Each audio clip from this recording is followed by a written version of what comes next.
Hey everyone, I'm Trent Custers, co-founder and studio director at League of Geeks, and this is the Game Maker's Notebook.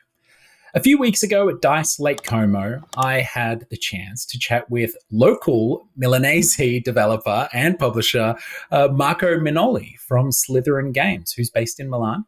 Now, you may be familiar with Slitherine. I was just looking on Steam. They've got 117 titles or something like that on Steam. They're a developer based out of the UK, and they work in licensed strategy games and war games, and they're some of the best in the biz at what they do. We're talking Warhammer 40k, Gladius, Battle Sector, Starship Troopers, Terran Command, and of course they're more war games style stuff like Headquarters, World War II. We talk about Slitherine and their offering, what they do as a publisher and a developer, but there's a range of different things that they do, and it's quite interesting. Like Digital War Games, they have a subsidiary of their company called Matrix Pro Sims that actually is like a leading defense supplier. So making actual war games that the defense use to train and to run war games in and everything. Marco was telling me that they used to do it in PowerPoint beforehand. So very happy to be doing it now in Slytherine's games.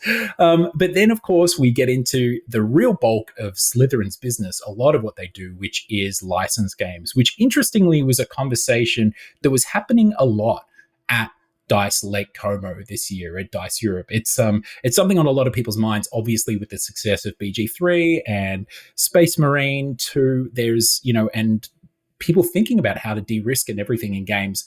Licensing has become a really great opportunity. Obviously, we had Eric on the podcast from Marvel just recently. And so that conversation continued at DICE Lake Como, and Marco was the perfect person to talk to about it. So we talk a lot about the state and the future of licensed games. We talk about the pros and cons, how a deal is usually structured, the growth of licensing within the industry, and how Slitherine has positioned themselves very well in this segment. And then, of course, we talk about where Marco and co have their eyes set for the future for Slitherine.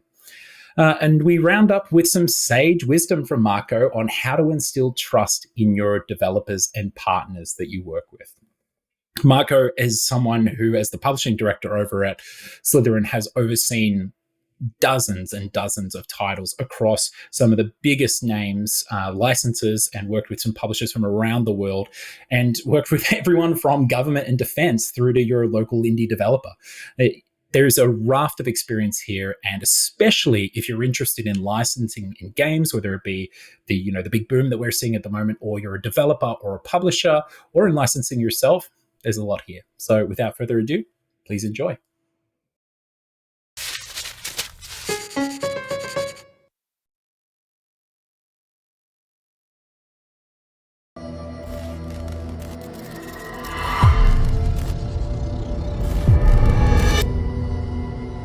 There was no warning.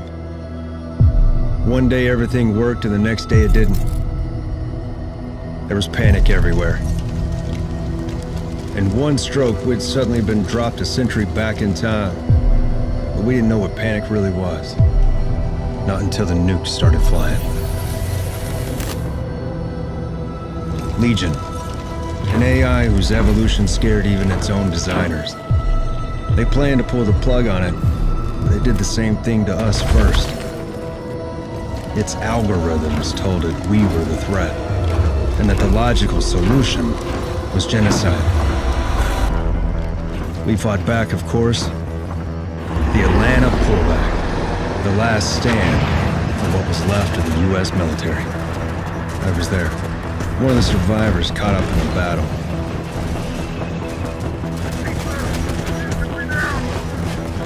We thought the pullback would change things. It didn't.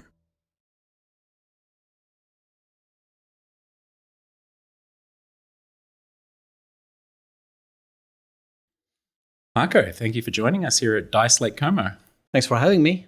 Yeah. It's my hometown almost, so... I was just going to say... You're my guest. Yeah, absolutely. Yeah, thanks for having us at DICE Lake Como. Yeah, it's you're literally the guest that has traveled the least in regards to... And I mean, I've come from Melbourne, Australia, so absolutely, like this is your hometown, right? Yeah. Yeah, so based in Milan, and we're only, like 100 kilometers or something from Milan here? It's about 45. Oh, right. Yeah, even closer. It's very, very Wow. close. Yeah, very Wow. close. This is our weekend spot. So, Yeah. where I come from, family. So it's nice. It's actually nice to have such a big event in Italy. I think it's the first time that we have such a big crowd of people from the industry coming to Milan or around Milan. So shows that we're doing some things right. Yeah, we even had a little bit of chatter about the Italian industry today up in one of the talks as well. It was great. Okay, well, we got a bit to talk about today because, I mean, Slitherine has literally published hundreds of games across like your different verticals and everything. And you've had an established and storied career yourself. But we like to take it kind of way back when we start off. So how did you first find yourself getting into games, Marco? That's an interesting one. I actually needed money for finishing university, and I need to find a job. and distribution company that were doing distribution for video games back in the days. It was mainly PC games. They were looking for someone, and I started as an assistant to the marketing director. All right. As an intern, and that's really how I started. And I didn't really, I didn't have a super fun passion for games, but I was interested. And that started me off in the marketing side of the business. And then from then on, I never left the industry. I was like 97, so and a long time ago. Huge, you're director of publishing now, which obviously a massive part of that is marketing. But before that, like basically your whole career is like marketing and BD, right? Yeah, marketing, business development, and at Slitherine, which I joined in 2007, so quite a long time ago. When I joined, there was 5 of us. Yeah, wow. So it's almost like natural that I started doing a lot of things that really didn't have anything to do with marketing. But I had the opportunity to see so much stuff around the video games industry. So much so now that, coming into the role of publishing, it's almost natural to me to, discuss topics in the development of games and QA and testing and all that kind of stuff that, someone coming from marketing probably doesn't have really, a good grasp on. So yeah, totally. Like if someone found themselves as assistant to a marketing director at EA and then that was their sort of place that you could absolutely not interface with a lot of that. You could be in a little bubble for it. Exactly. And funnily enough, you spent a bit of time at EA, am I right? I did back in 2003. EA was starting the subsidiary in Italy. And again, there was like 3 of us, and it was almost like a startup back in the days. I was brand manager, senior brand manager back in the days, and the idea was, help distribution in local territories, and I didn't like it. I didn't I didn't like not the fact that I was at EA, but I didn't like the big structure around it. So being like a small piece within the big beast, so to speak. Exactly. So that didn't last long, about a year. But I had the chance to learn a lot in this year. So it was interesting because then a lot of best practices are still used today, brand plans and, all the structure for launching games and stuff like that. I still use a lot of the learnings from that experience now. Yeah, it's easy to kind of, when we come from, as I have a small boutique, game development company out of Melbourne, and we do publishing and stuff, and it's easy sometimes to like think that those big machines are just this big archaic thing of people tripping over themselves and everything, and at times they can be, but there's so much like decades there of PR and marketing pipelines and processes and practices. Like I'm sure you can learn so much in even just a year there. I think the cool thing about that is not the actual marketing of games. It's what goes around it. Research. As small publishers or developers, you don't really do a lot of research, right? You don't have time for that, right? Yeah, and or the money sometimes, the luxury for it, So you don't do that, whilst these companies do a lot of research. And sometimes, you think, is that really useful? But, most of the time it's actually eye-opening, what they can achieve with that research. Analysis, numbers, evaluating KPIs, understanding what works, what doesn't. We are, in smaller companies, we usually use our guts much more than than our brains. Absolutely, sometimes. it's all intuition a lot of the time, right? But that's something that I learned a lot from these bigger companies. That if you apply some science to it, which we try to do these days, you can really have some pretty big benefits there. Yeah, hell yeah. So tell me, how did you end up at Slitherine? How did that all sort of come together and you find yourself there amongst the five of you? That's I tried to cut it short, but it's an interesting story there. Yeah, basically, I was working for a company called, back in the day it was Milestone. Milestone is still the biggest development studio in Italy, and they're doing driving games and so on. They were opening their publishing arm. And so they hired me out of EA, and I stayed with them for some time, like 3 years or something. And one of the deals I signed was with Slitherine, with one of their games. I went to GDC and I met the guys there, and I saw the game. It was a game called Legion Arena. I saw the game, and I said, I like it. I saw it on the Wednesday. We signed it on the Friday. So became a publisher for Slitherine, and that game was the start for, we should use this game to attach a brand to it, and make it a something different. So Legion Arena became the History Channel, Great Battles of Rome. Right. Okay. Yep. So we worked through it, would deal with the History Channel and so on. And by the time we were ready to sign with the History Channel, our MD back at the company at Milestone said, I don't want to sign anymore. I don't think it's going to sell anything. Right. So I phoned up the guys at Slitherine and said, they don't want to do it. And they said, well, why don't we do it? So I basically, in the space of a week, I switched. I switched, and and we flew to New York, signed the deal directly with the History Channel, and ended up selling 1 million units. Okay, right. So it was the deal to be on. You made the right call by switching over. That's what made Slitherine turn into a publisher, and also that you hadn't published before then at all. No. Wow. Okay. And that's how it started. Yeah. 2007. Incredible. And that was the beginning of like a sort of long relationship with the History Channel, right? Like you made other history games too? I think we did 4 games with them. Yeah. Wow. One of them was the only non-strategy game we did, which was a driving game. Oh, right. Okay. Called Ice Road Truckers. Oh, right. Ice Road Truckers. I was like, what driving license would the History Channel have? Of course, Ice Road Truckers. Huge. There's some game. Strategy in Ice Road Trucking, right? Sold masses in mobile. Did very, very well. And again, helped us grow from licensed games, which is, still a big part of how we do, business. It's, at least 50% of the games we do are licensed games. Yeah, wow. Well, because earlier today I sat in on a roundtable of yours, which was talking about the state and the potential future of success and the challenges of licensed games, right? So had a couple of hour-long conversations there with some folks from around the industry, some really great chats. Yeah, licensing is an interesting beast because it's all about understanding what kind of value a license can add to your games. And when we talk about strategy games, we are targeting very narrow parts of the market that, are very difficult to capture. Yeah. So a license will always help you broaden that potential audience and maybe capture people who might be not interested in checking out a game that has like a lore that's not known or stuff like that.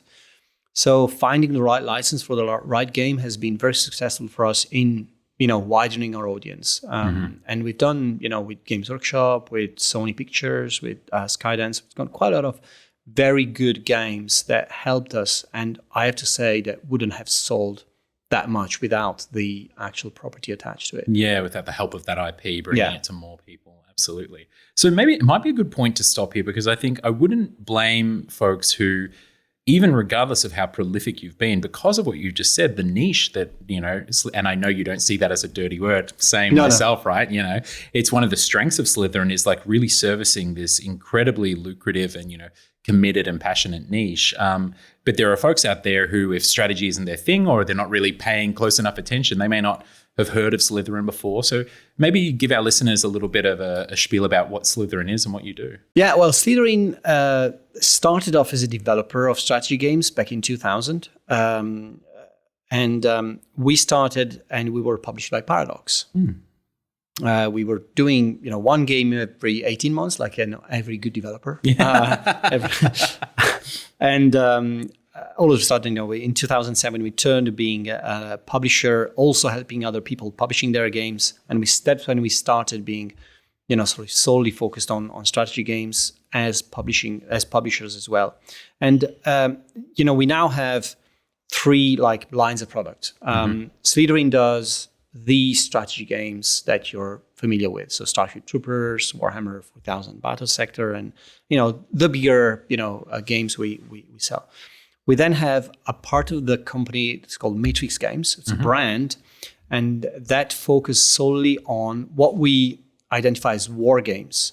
Now, war games are like the niche of the niche of the niche of the niche. It's like super small, but super lucrative and super, community-based. Yeah, really it's almost passionate. Like a hobby. Totally. It's a passionate, engaged community. And when you say war games, you mean digital war games? Yes. Yeah. War games, and a lot of people misunderstand what a war game is. A war game is usually a 2D, but can be 3D, but it's a digital strategy game that can be tactical or strategic, but it's very in-depth. Its simulation level is super high. If you look at the vast majority of the Matrix Games titles, they're super ugly as well. Yeah. Because that's not what people are looking for there, right? Yeah, absolutely. Exactly. Yeah. They're hex-based, they're turn-based, they're super boring if you don't know what you're doing. Yeah.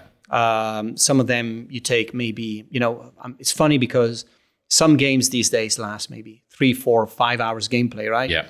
3 hours is a good average turn on one of these games. Amazing. You're just planning, strategizing. Yeah. That decision space being so agonizing in a beautiful way. Exactly.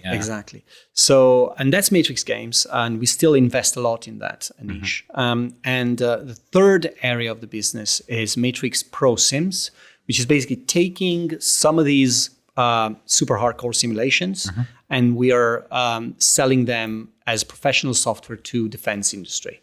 So majority of our clients are, of course, NATO clients. We've got 24 different countries, and we serve departments of defense, private industry. It's B2B, very different rules, very different type of product.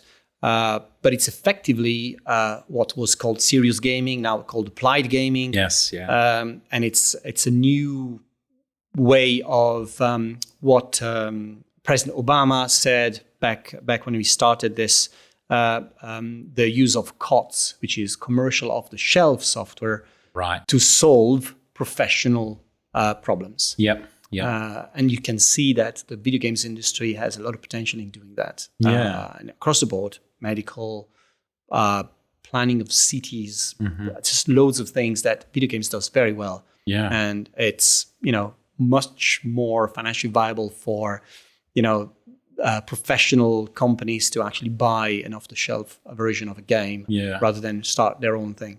And I think us within the industry as well that come from your typical sort of entertainment style development, we've heard of and we know of that there is obviously serious games and applied games, and that there are no doubt great solutions. I mean, obviously your games are, training nations like armies in strategic and tactical warfare and stuff, right? Like to incredible success. Now, but some of the things that we don't think about is this notion of, well, we may actually have it already ready to go. It might require a reskin or some small retooling, but it's not like needing to design an entire product from scratch, just bespoke for that purpose, right? Absolutely. I mean, the one of the things we found out when we started working with the Pentagon was like 6 years ago now. They run war games. For them, a war game is like a number of people in the room, like usually 1, 2, 3 stars generals, and they are like strategizing over, I don't know, a board or something like that. And there's a mass role master kind of guy, like a GM, and sort there's of, the blues and the reds, and they fight each other, and up until 10 years ago, they were doing everything in PowerPoint. Really?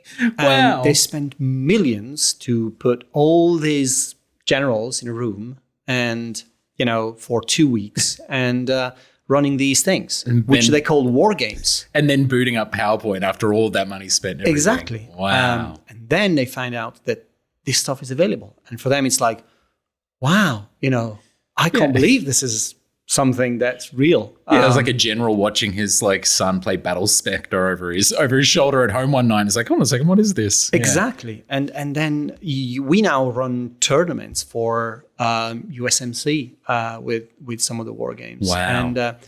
And they genuinely have a giant leap forward with a fraction of the money spent. Yeah, incredible. Because as you say, it's there, it's off the shelf, it's there, it's ready to go. It's now on the cloud. They can play it whenever they want. Yeah. We set up the tournaments, or they can set up their own tournaments. We just come up with the awards and say, "Yay, you won." That's it. So when did Matrix Pro Sims spin up as part of Slitherine? I think six years ago now. Okay. Cool. And it's an interesting business, of course, because the model is annual fees. It's almost like buying a license for Adobe, it's whatever, software right? as a service, right? Yeah, and the renewal rates are very high. So it's like for the business, it's very, it's very good because that keeps us also secure from the ups and downs of an industry that goes crazy and it's very unpredictable. So absolutely, it's an interesting way of. What an incredible benefit to have this more stable realm of your company whilst you're working in a hit-driven business as well. Absolutely, yeah.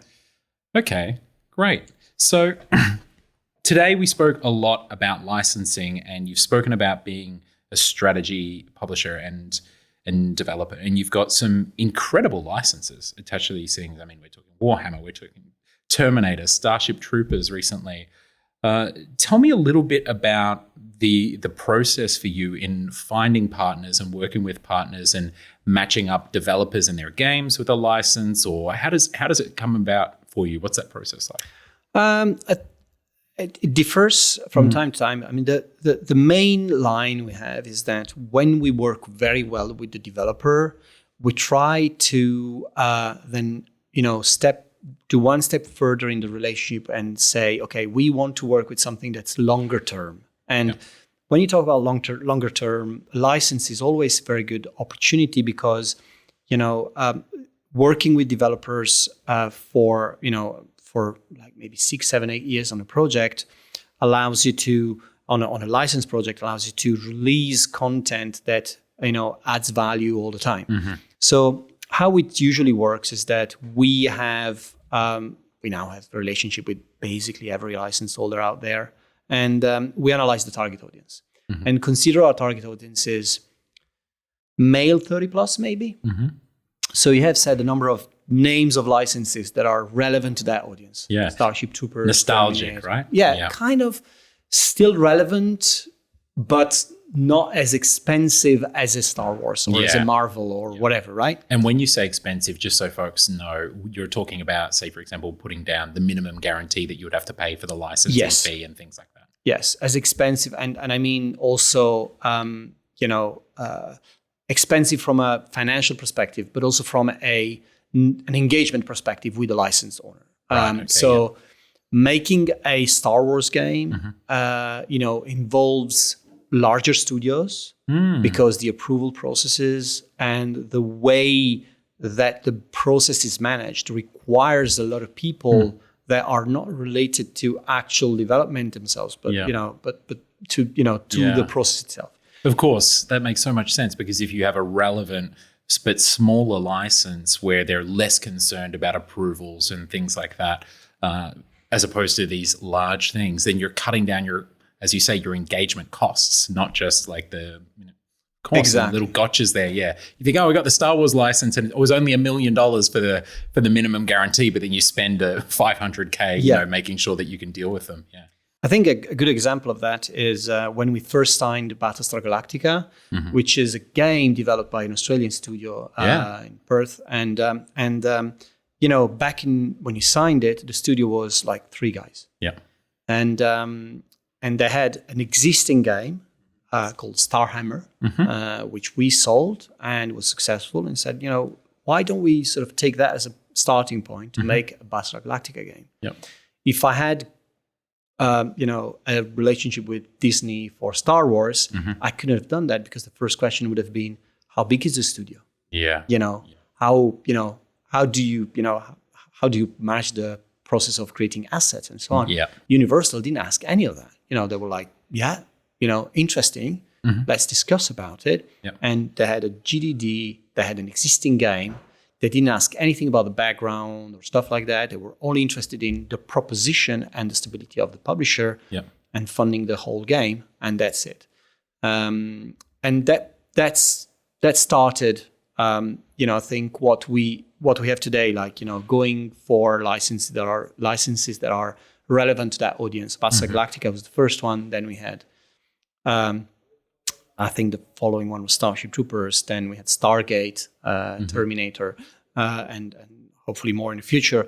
And Warhammer sits very well in that, in that frame, because Warhammer is, first of all, I think it's the only license that speaks to gamers so much more than any other license. Yeah, it has its roots in the gaming community. It has, and in strategy game as well. Yes, that's true. Yeah, double win. Yeah, of course. Yeah. So Warhammer, we've done like 4 games with them, and it's an ongoing process of, what can we do next? Yeah, and it's a fascinating thing because it's not always easy to find what we're doing next. Yes, yeah, of course. Well, speaking of that, it's a perfect segue into what the market's doing right now. And there are 2 things that I think are, and I'd be really interested to hear your thoughts on this. The 2 things that I think are kind of leading to a future of a lot of great licensed titles, right? One of them is the recent extreme successes that we've had with licensed titles, obviously with Warhammer Space Marine and Baldur's Gate 3 and even Spider-Man as well. Huge, like some of the biggest games released in the last decade, let alone in the last couple of years. But then also publishers and license holders are looking to de-risk as well, right? And so license has become a fantastic opportunity for talented development studios to pair up with a publisher who's more risk averse these days, who maybe isn't doing licensed stuff as their bread and butter, like Slitherine is.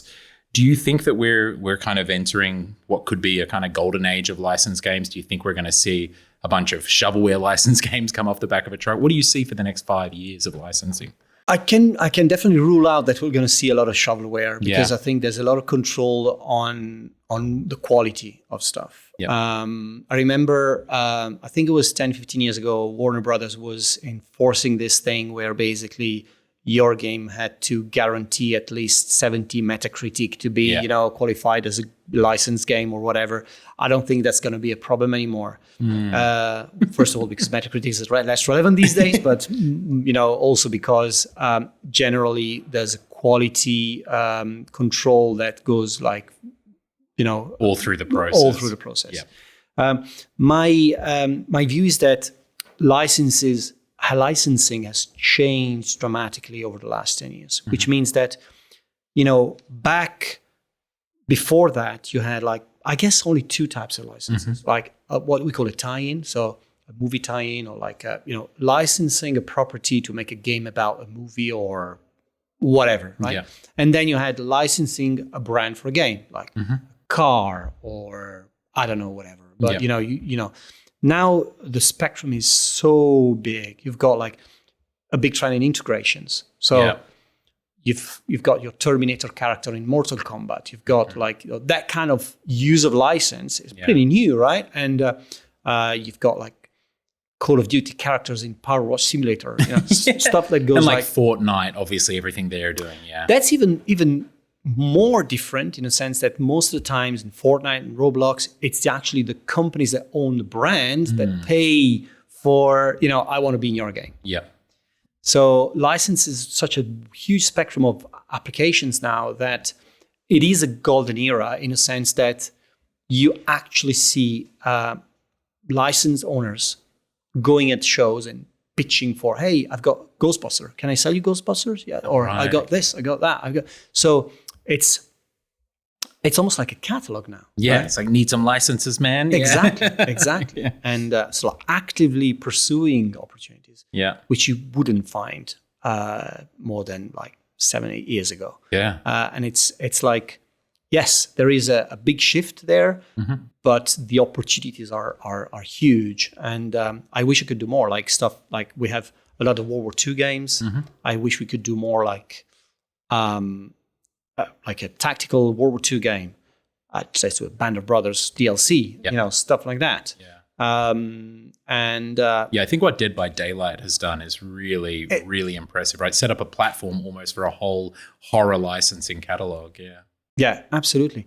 And one of the shifts I think that will happen in the next few years is also that we're going to see much more licensing within the game industry. So, again, publicly saying this, but the dream of my life is making a Resident Evil RTS. Yeah. Right. And I've been trying that. But Yeah, we're putting it out into the ether again. Who knows, maybe someone listens. But having this thing where we really use existing IPs from the game industry to make other games. Yeah. It's a huge value because you end up having. First of all, you don't have to research your audience that much because they're gamers already.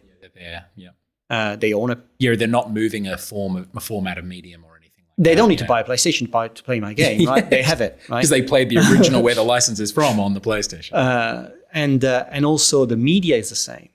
And influencers, content creators, it's like, it's weird that we don't do that a lot more now. So I can see that happening a lot more. And I think what Mario Rabbids has done. I was just thinking that it's got to be the standout success here of giving that a shot, those crossovers. Especially on a super hardcore genre like, a strategy XCOM-like game. Yeah. That's an interesting, thing to explore for the future.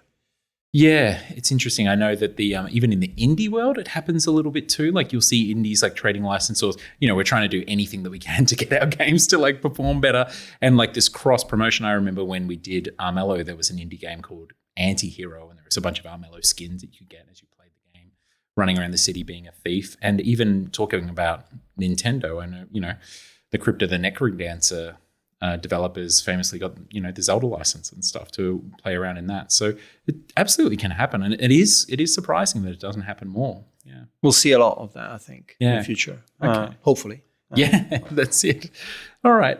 Now, something interesting that came up in the panel, and I say interesting because I asked the question, and I learned so much more than I expected. Was when we talk about licensed games and the value that they can bring to us as developers or publishers, we often talk about eyeballs or impressions or people, the audience that they can bring. But everyone around the table they listed so many more things. What is it that you see in licensing games that are some of the lesser known sort of benefits of working within a licensed property?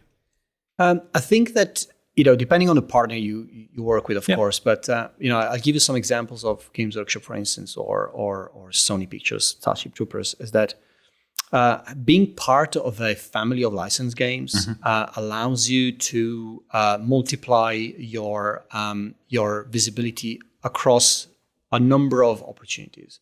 So it's not only about, hey, I've got a new Starship Troopers games, I've got media coverage because there's a Starship Trooper brand on it, and if I didn't have it, I wouldn't have got that front page on PC Gamer. Yeah, it's more about every year. Give you this example. Every year, Games Workshop runs a big celebration of video games called Skulls Festival, and that's like every end of May.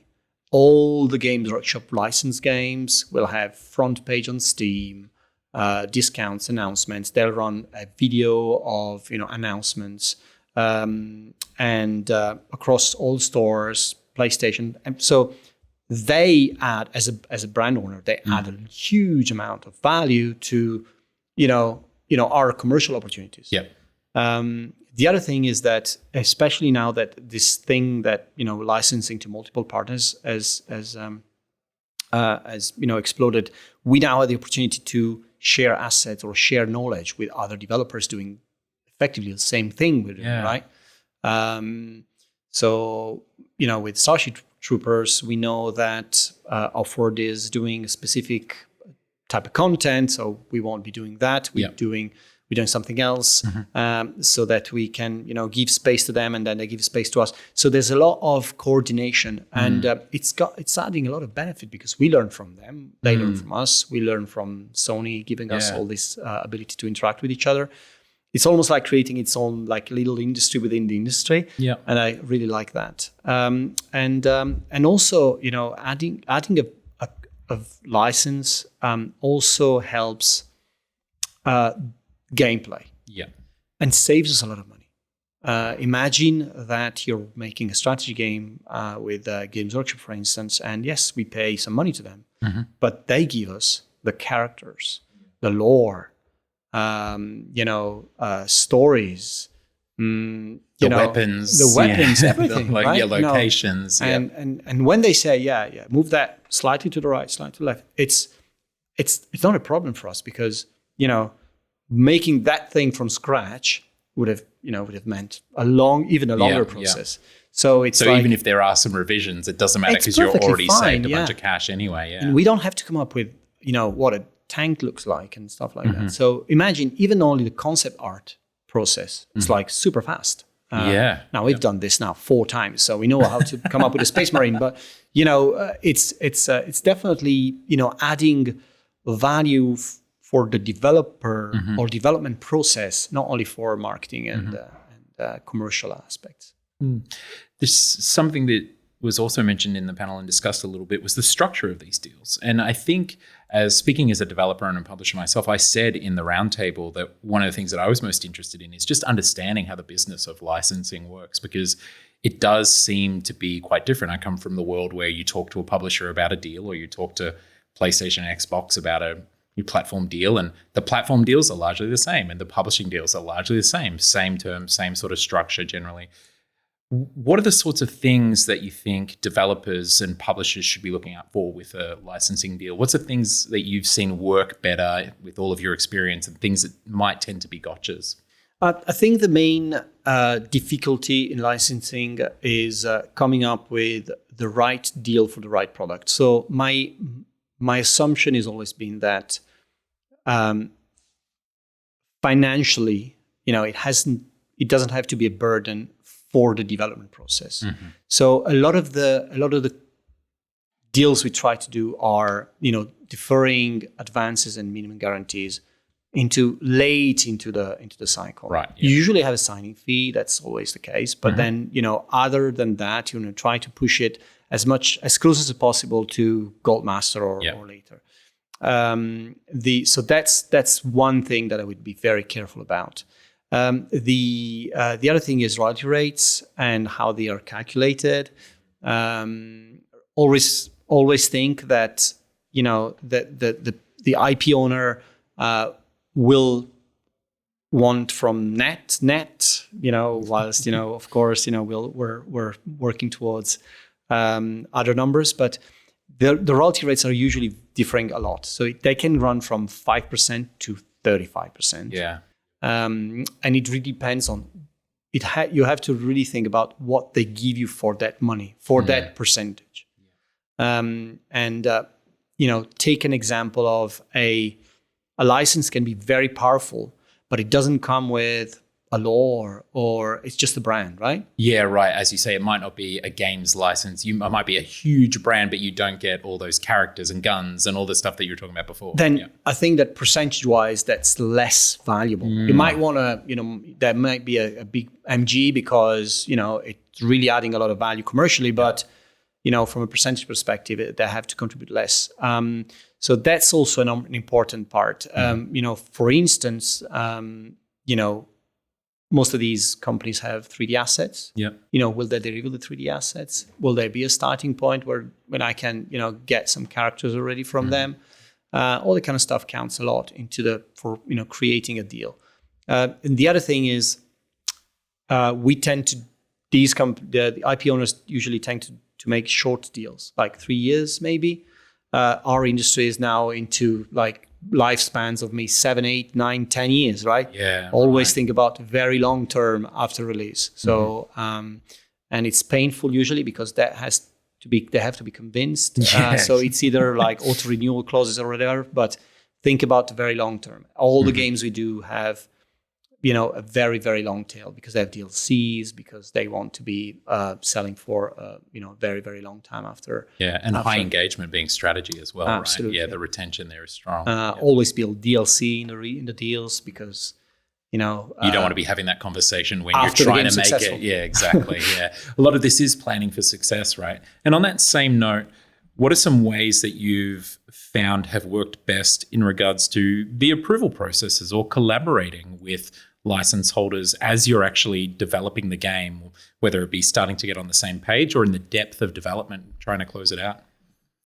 Well, the approval processes vary a lot. Most of the companies now IP owners now have internal producers with game experience. Yeah. So back in the days, a long time ago, it was very hard to make them understand what was doable. What can you do? Make this character fly and do this and do that. No, I can't. This game is done for something else, right? Yeah.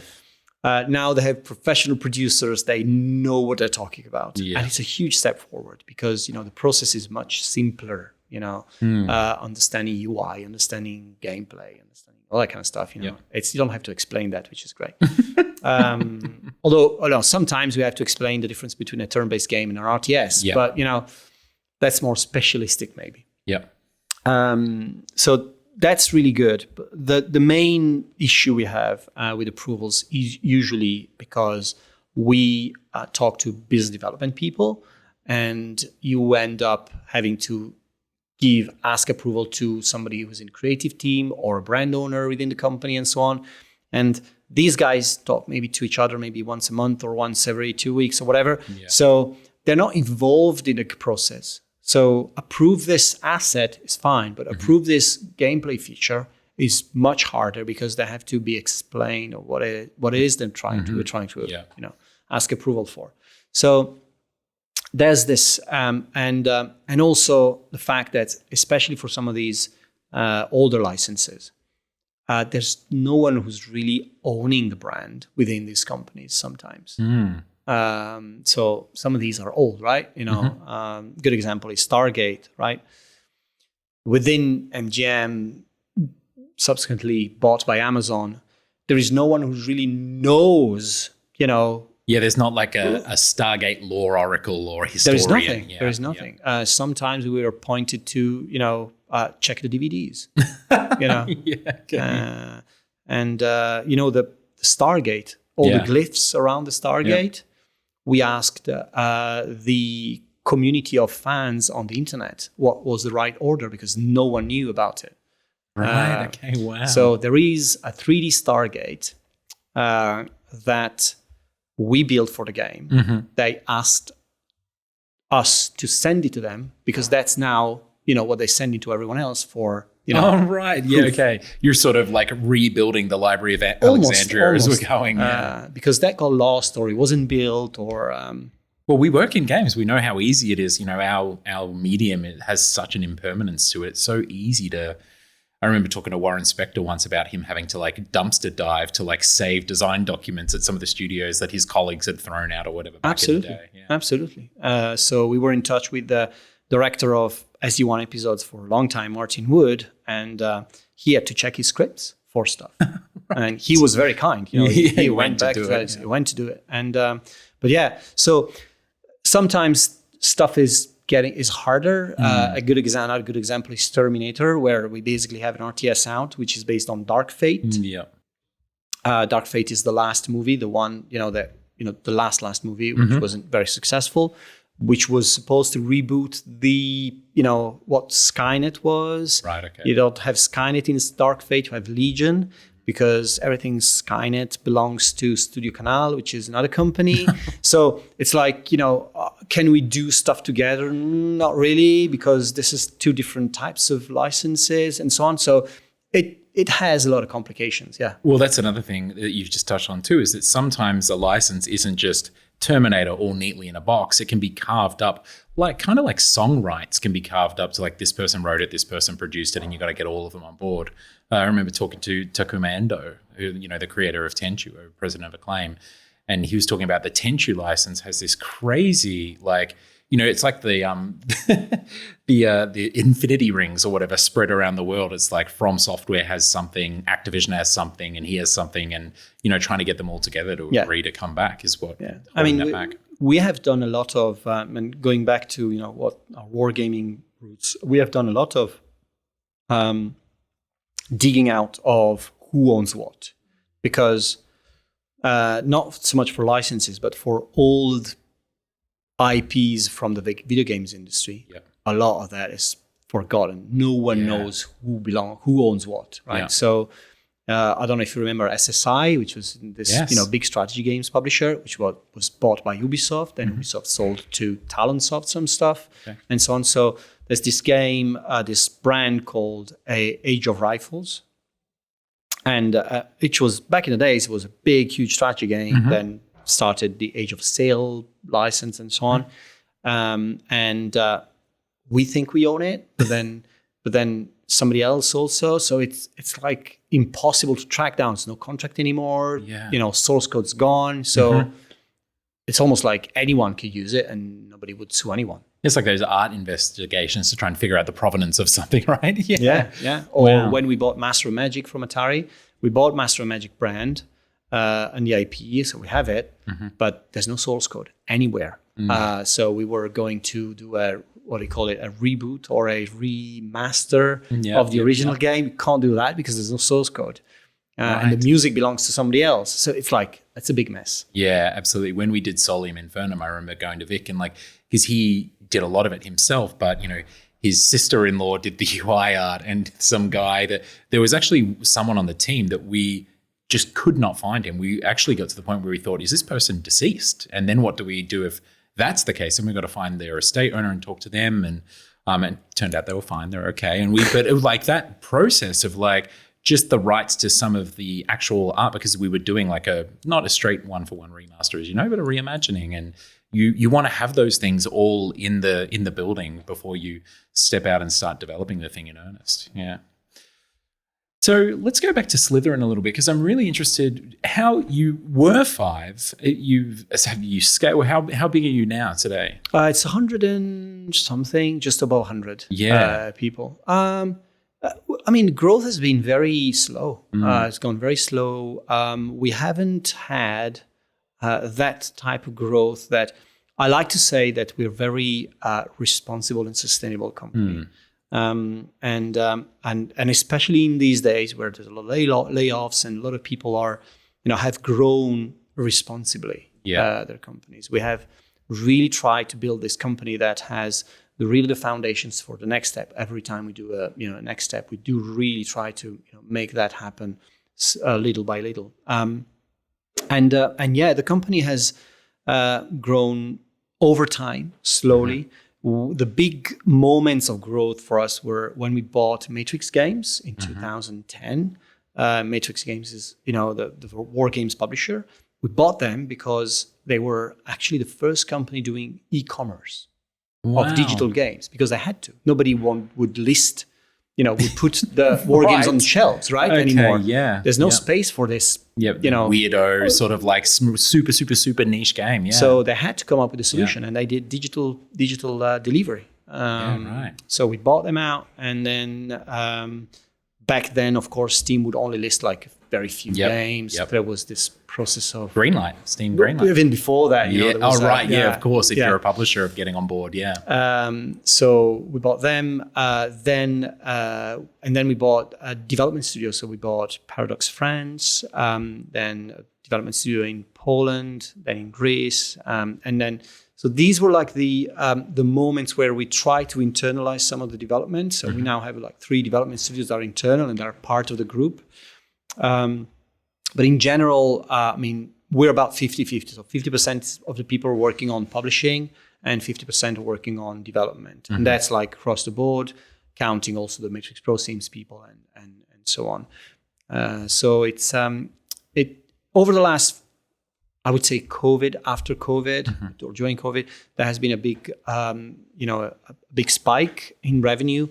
But the lucky thing is that we kept that spike going instead of like going back to pre-COVID revenue numbers in the meantime. So we now have, a solid base for what's coming next, which is, hopefully next year is going to be a big breakout year for us. Yeah, I hope so. I hope so too. So you have some of this IP in house. You've spoken about IP that you've bought and everything. Are you interested in are you doing original IP as well, or is it? We do. I mean, as I said, 50% of the stuff we do is original IP. Okay, yep. We own Master of Magic. We own the Close Combat brand. Close Combat for us, we bought it from Microsoft maybe 10 years ago, and it's a key legacy brand for RTSs. We have Panzer Corps, which is the heir of Panzer General. Distant Worlds, which is it's a weird 4X, very very very niche 4X game, but it sells a lot of copies. Developed by a single guy in New Zealand. You believe so? I do believe so. And then so we have quite a lot of stuff that we develop internally and try to grow our own IPs. We tend to look at franchise brands or IPs or internal IPs as, long-term growth opportunities. So we started with Field of Glory, Field of Glory is an interesting case because it started as a tabletop war game. We built the tabletop war game. Yeah. Okay. Interesting. And then we turned it into a digital version, which was ugly and only interested to the tabletop war gamers. And now we sort of have a series of Field of Glory 2, which is a pretty niche war game, but larger audience, sold quite well across the board. Ended up selling maybe 500,000 units across the board. So quite a big, substantial audience for a pretty war game. And we branched out. We have now a 4X version of these games, are 2 games, one ancient, one medieval. Imagine like the Paradox style types of games, but more like historically accurate, or focusing on history more than that. And this was over maybe 10 years, right? And we tend to do that for every property, right? Panzer Corps now has 16 DLCs, and it's got it's got a huge number of players every day. It's been very successful for us, and of course, it's still games that are addressing a specific audience, but they are very lucrative for us because it's almost like the company we grow, right? Yeah. So this is phase 1, then we go to phase 2, and then, grow it in every iteration, try and grow it a bit more, more. And it's working very well. Yeah, strategy seems to have this ability. I mean, we did it with Armello, and I think if we had the revenue and the opportunity to do it with Jumplight Odyssey and Solium Infernum, I imagine it would pan out the same way. But it's been the Paradox model for years, and Slitherine's done it so well. Is strategy just seems to be really amenable to this process of just releasing iterations of a particular game. I mean, Crusader Kings 3 is one of Paradox's, if not their biggest game ever, right? And it's taken more than a decade to get there, and absolutely. These iterations and all that DLC, and you're doing it as well. Yeah. Total War, Civilization. It's like Age of Empires. It's like very specific to that audience, and it's premium as well. It's not like your base game is premium, and then the DLCs on top are also premium. So it's and a cool thing about it is like we're in the 7th year of Warhammer 40,000 Gladius now, 7th year, and so far it's the best year we had on the license on that franchise so far. Wow! And we don't sell the base game anymore. That game is selling for $1, all the time. But now the DLCs are keeping up the revenue coming in. They really do become a platform for DLC, isn't it? They do. Yeah. I remember on the 3rd year, by the no, I think it was late in the second year of releasing Armello, we were making more on the DLC than we were on the base game. And at that point, we only had 2 DLC released. We ended up releasing 6 or something. So still to this day, regularly, like the daily or weekly revenue from Armello is far more from the DLC than the base game. Yeah. The only downside to that is that it's very hard to do sequels. Yeah. Yes. Yeah. Because hence why there's no Armello 2. Yeah. Because people expect that sequels will have the content of everything that's been released before. Yeah. And I think we've seen a couple of high-profile strategy games kind of stumble at launch for that exact reason, right? I mean, we this, it's not their launch, but the Frost Giant guys just recently came out and are having trouble in early access because people expect StarCraft 3 from them, and they're not even Blizzard, but right out the gate in early access, you expect all the bells and whistles that the DLC provided in the last game and everything. Yeah, I mean, a good example for that is still on Games Workshop. You have Battlefleet Gothic Armada 2 released, with all the factions. And the point is that you release a game with all the factions, it costs you a lot of money, but you don't have the exploitation opportunity to have in the future, right? Yeah. So another one is Blood Bowl. There's, I think, version 3 out now. And again, you expect that people will want all the factions they've seen in Blood Bowl 2 on the release of 3, but it doesn't happen like that because, you've got to rebuild the game from scratch. It's not like, Yeah. Do you think this kind of model that we see from Paradox and that you're doing quite well at Slitherine, do you think it's kind of evergreen, or is there someone in the industry that's working in the strategy space that's, commercializing their product in a way that's quite impressive that you've seen? But listen, I think that, the audience is niche, and you're not going to grow it by making the games free. I see that Stormgate is a good example of a free-to-play game, RTS. It's trying to mimic some kind of a StarCraft, legacy, and it's free. But I don't see it as a platform for attracting more people and then growing from there. I think that premium is still going to be the vast majority of revenues coming from strategy games over time, because these people are dedicated. They really want, they want to spend their money. They want to see that, And in that target demographic of 30 plus males, they do have disposable income, right? To be able to do that. Yeah. Whilst I think that I see a lot more cool strategy games on mobile that are developing into more complex strategy games that are, a good example of, okay, that's a different model. Like I'm interested to explore. I'd be interested to explore different rules, but, so we won't be doing it because you need a completely different company mindset. Yeah. But that's a platform where I can see, new ways of attracting players coming about, because the players are different. Yeah. So you've got more female players, you've got more, casuals, playing a strategy games for 5 minutes. Is that possible? Maybe it is, right? So, and I think these platforms are more, valuable to this goal than, the existing, PC platform where you're always going to address your core audience anyway. Yes. Well, it's funny talking about licensed games. We've just seen the success of Tacticus, right, in mobile as Absolutely. well. Yeah. Again, Games Workshop. Yeah, they must be doing something right. Yeah, they're everywhere. They're all over the charts at the moment. So what is next for Slitherine? What do you see? You've spoken about these phases, that you're going through. What do you see as the sort of next 5 to 10 years that you all have in your eye? Listen, 5-10 years is a long time. I'd probably focus on the next 2 or 3.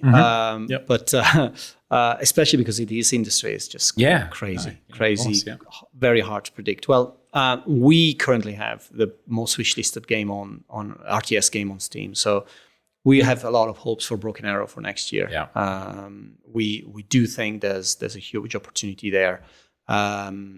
It's a game that could sell in the millions if done well. It's a big challenge for us. It's the first time we have something like we have close to 300,000 people subscribed to the open beta. Wow. It's like numbers we're not used to. Yeah. So we're taking it very, very cautiously. But again, as I said, could be that platform to, give us a big opportunity for the future. And we're also now expanding slightly outside of our scope with simulations. So we have one submarine simulator coming out next year. We have a tactical flight simulator coming also this year in early access. So talking on off the shelf, are you developing them yourselves from scratch, or have you found similar games that you're sort of fitting to those They're needs? both internally developed. Yeah, great. Okay. Yeah. Yep. And I think that branching out slightly will help us understand if there's a value for us into other areas of the market.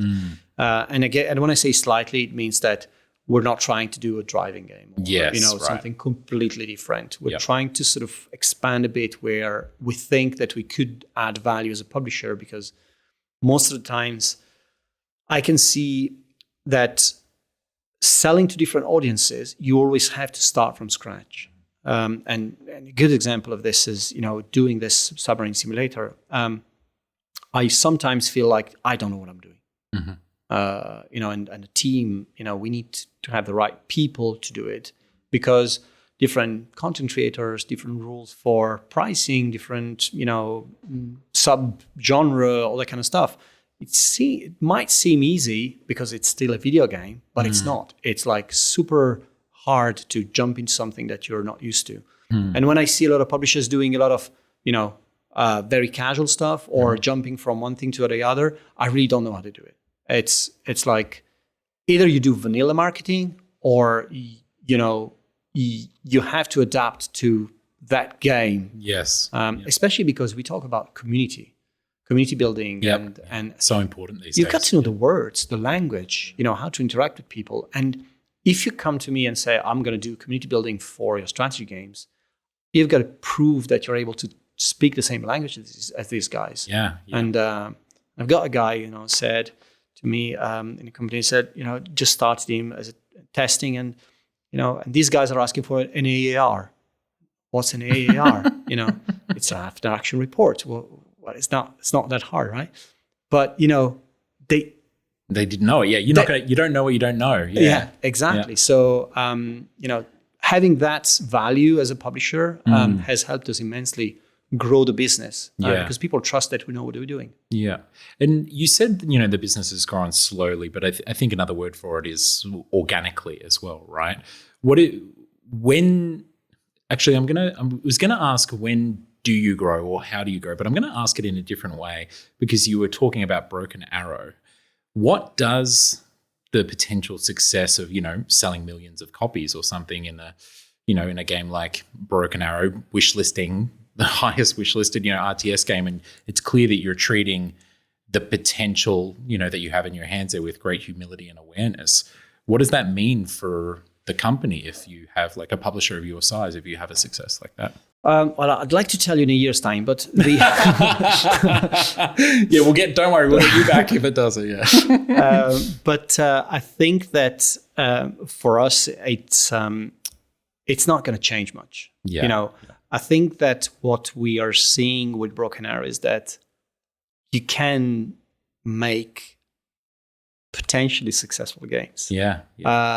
With the resources we have. Yeah. So if we do that, it does mean that we don't have to, hire, a gazillion more people. Of course, we can. Yeah. We want to try that and try that, avenue of, okay, can we handle this? Yeah. Can we handle this? And this means that, we've never done a big live multiplayer game. 5v5, hundreds of thousands of people playing the same time. Yeah. Never done it. How do we do it?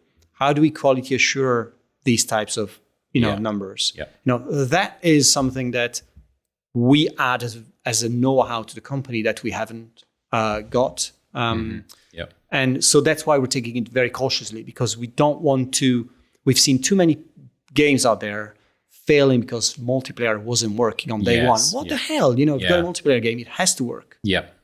So that's where I think that it will add a lot of know-how, and how we'll use it, I'll tell you, when we get there. Sounds great. And I love your answer as well of like, the success of Broken Arrow, or the potential success of it, if it pans out to be a big success, then it actually validates that you can, with the budgets that you're currently working with, the size teams that you're currently working with, have huge success. It's not a reason to then go, oh, okay, great, we can finally make our $20 million strategy game. That would almost be the incorrect response to that kind of success. But also, we live in a market. I think we've proven multiple times to everyone that you cannot fabricate a success. Yeah. There's no way you can do that. No one's done it.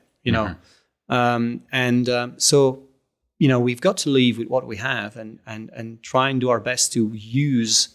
When we announced Starship Troopers, day one, we just announced it as we do in any other game. Day one, we had 30,000 wish list. Amazing. And we're like, what did we do? Right? We didn't do anything differently. Yeah. So it just happens, doesn't it? Sometimes. Yeah. I remember we were developing 2 games in parallel, Jumplight Odyssey and Solium Infernum. And there was just nothing that we could do to get Solium Infernum to basically drive wish lists the way that Jumplight Odyssey did. There are different games. One of you look at one and you're like, that's probably the more commercially viable one.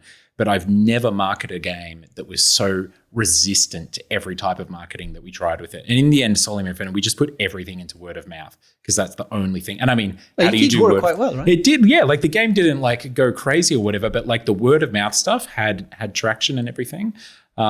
So yeah, it was just, but it's sometimes, like you say, like what you do for one game just absolutely doesn't work for the next game, even though they're in the same genre, it's the same publishing team, maybe even the same developer. Yeah. Yeah. Okay, now something else that I sorely want to ask you about, because I've encountered this so much myself being a strategy, head of a strategy studio and publisher, is developing strategy games is entirely different to developing, say, a third-person action-adventure game, so the way that I explain it for folks or for our listeners who may not be familiar with strategy game development is when you go about making a third-person, and I'm going to talk in very reductive terms here, very generalist, you make something like a third-person action-adventure game or a first-person shooter. It might have low verticality, meaning fewer systems and then a huge amount of horizontality, a lot of content. And so to get to a vertical slice, you just get a few things in one level and you move around and you can find your fun, as they say. And then you just expand vertically the other few little things, and then you expand horizontally as well. With strategy, as you know, basically the games a lot of the time don't come together until beta or beyond, right? Like, because to have the decision space where that fun exists in a strategy game, you need all of the systems pretty much and more than 50% of the content for them to interact in interesting ways and provide these emergent situations in the simulation. So how has it been working with developers and being a publisher? I mean, you kind of don't have to answer to anyone else where there's like outside financing or anything, but do you find sometimes license holders freaking out when a strategy game isn't coming together until later in the process? And big time. Yeah. Okay. Yeah. So how do you handle that? How do you work with stakeholders in the trust. Genre? Yeah. I think that the name on the box means that we know what we're doing, and people are usually trusting us to know what we're doing with the games. Mm-hmm. Sometimes it's much harder, but I guess that's the main thing. Mm-hmm. And what I would add to that is that, especially when working with developers, that's where we find it harder. Usually working with developers who know what they're doing, and have a clear vision of what they're doing, is almost like a must for us, because you can add many producers and designers to the team externally, but you can't feed design into a team that doesn't understand what they're doing. Yes, and don't fully own what they're doing. Mm-hmm. So it's almost like a three-ways trust relationship where I trust the developer to own the project. Mm-hmm. And when we did Battle Sector with Black Lab Games, we knew they knew what they were doing, right? Mm-hmm. To make the premium tactical Warhammer game. Mm-hmm. And it's super easy to get wrong. Mm-hmm. Like it could be looking exactly the same, but it doesn't work gameplay wise. Yeah. And Games Workshop was entirely trusting us because we've done 3 games with them already. Yep. But it was like, transfer of trust that I'd say that you can't do without. Especially in strategy games where we're looking at a game on the pitching process we're following now, is that especially for 4X games, as you say, there's a multiple layers of systems. It's on a 4X game, if they don't interact with each other, you don't have a game, right? It's only very late in the process that you say, right, that works. Yeah, absolutely. Terrifying, right? It can be literally weeks before a game is due to ship before it really starts to come together. So in the process, we have to trust the teams a lot more than anyone else, because our ability to control the process is going to be very, very limited. Is there anything you would say to, excuse me, and maybe that's the advice, but is there anything you would say to someone who's currently financing or producer from on a publishing side of a strategy game who is going through this period where it might seem like their team doesn't know what's going on or what they're doing, how to tell the difference between someone who's just wandering in the woods and completely lost and it's like the submarine that's gone down underwater and it'll come back up right where it needs to because it's led with this razor sharp vision. I guess if it's your first game and you have to come up with gameplay ideas, come up with one gameplay idea and copy all the rest from something else. Yeah. But because that means that you talk to someone and you say, I want to do this like this game, this like this game, and then on top of it, I'll put this very cool new feature. Yeah. Because that's your first game. You have to prove yourself. Then after that, you can fly with as many ideas as if that worked. Then you've proven that if you own the design of something, you can make it work. Because you've built that trust that you're talking. Exactly. Yes. Exactly. Yep. It's very hard to come up with crazy ideas in our spectrum. Unless you're an indie and you want to self-publish yourself, it's gonna be very, very hard to. Very limited number of strategy games have managed to innovate with the publisher.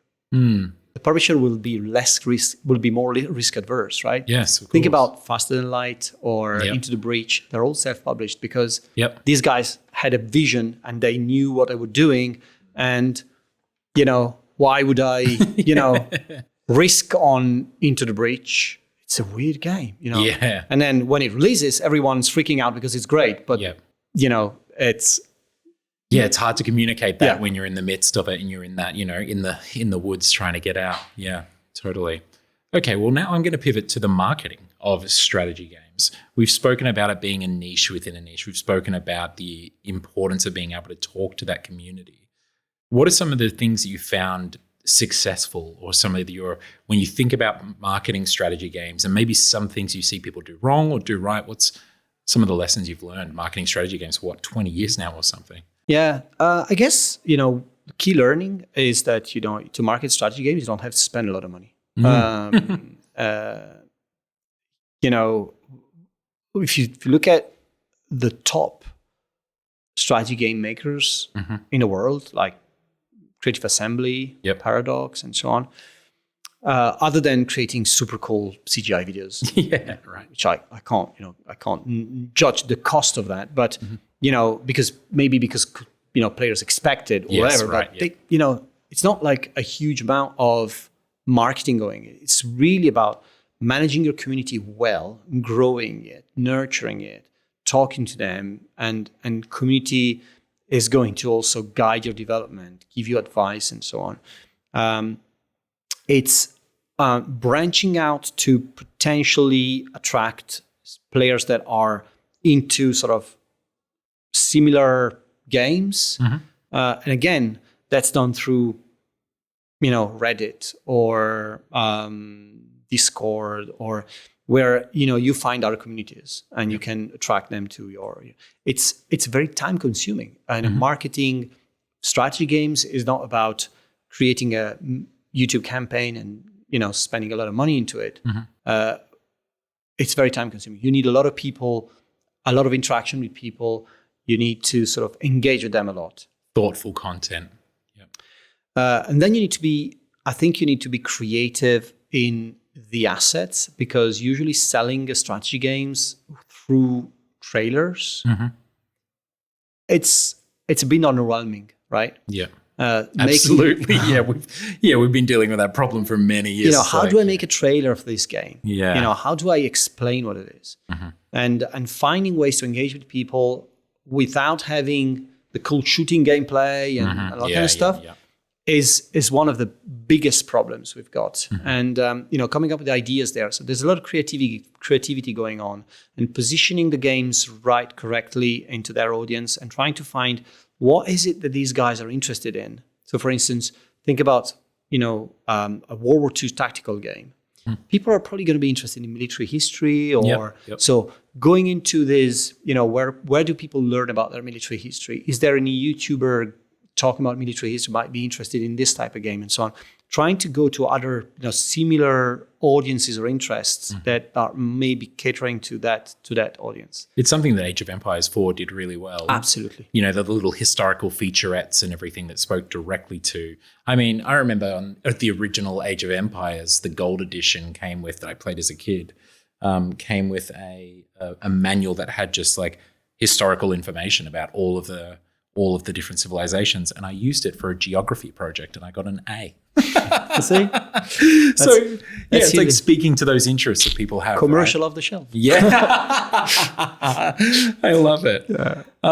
Okay, so tell us about, now someone's been listening to this podcast, they're like, hold on a second, I love strategy games. I'm going to check out Slitherine. What would be the Slitherine projects that you would recommend to people to get a taste of the sort of stuff that you do if they were going to go onto Steam and open up their card, or, go on your website and grab some games? Recently, I think there's three projects I'm very proud of. Warhammer 4000 Battle Sector. And praise to the developers there, Black Lab Games, an amazing team. I just think they've done a great job at making that game. Yeah. Starship Troopers, Terran Command. It's an RTS. It's fast-paced. It's action-based. So it's very much like on the very edge of our space, I would say. Yeah. As in, being hardcore. It's not hardcore. But it's more it's still mid-core. Yeah. Yeah. A game that's been developed in Belgium by a very talented team of small team of 5. It's amazing what you can do these days with the tools and some experienced developers, right?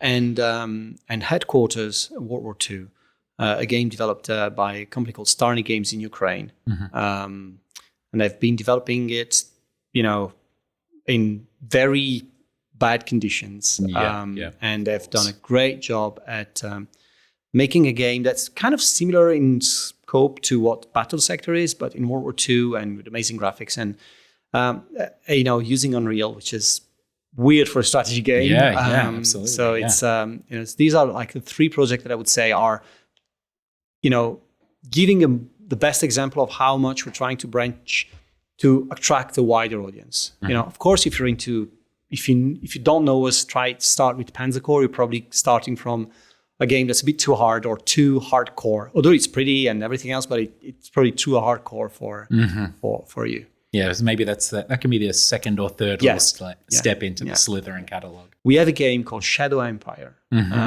which is a very, very, very, very complex 4X game. Yes. And again, developed by one guy in the south of France. They usually are developed by some mad genius. It was like Solium Infernum, the original, is developed by one guy as well, Vic Davis. Yeah. Shadow Empire is developed by a guy called Vic, by the way. Okay, we might be onto something, yeah.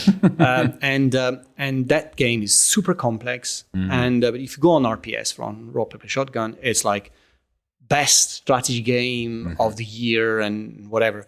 Wow. But you don't want to touch it if you don't know what you're talking about. It's not a gateway drug to the genre. It's the hard really stuff. Cool. Yeah, okay. All right, and we've spoken about Broken Arrow, but so go wishlist Broken Arrow. But anything else coming up on the slate that people should know about? Keep an eye. Gosh, a lot. I can't really say much about anything else. There's next year we have a lot. We have Modern Naval Warfare, which is the submarine simulator coming out. We have Broken Arrow, which has already been announced, and most of the stuff that's released next year has not been announced yet. So okay, I can't really talk about. Well, have to chat to you about it when we do the loop back around after Broken Arrow is released, and it's been a big success. And I'm asking you all the questions that I asked you before. I'll be giving talks about it and saying we know what we're talking about now. Exactly. Well, thank you for joining us today, No Marco. problem. It's been a pleasure talking to you. Thanks for having me.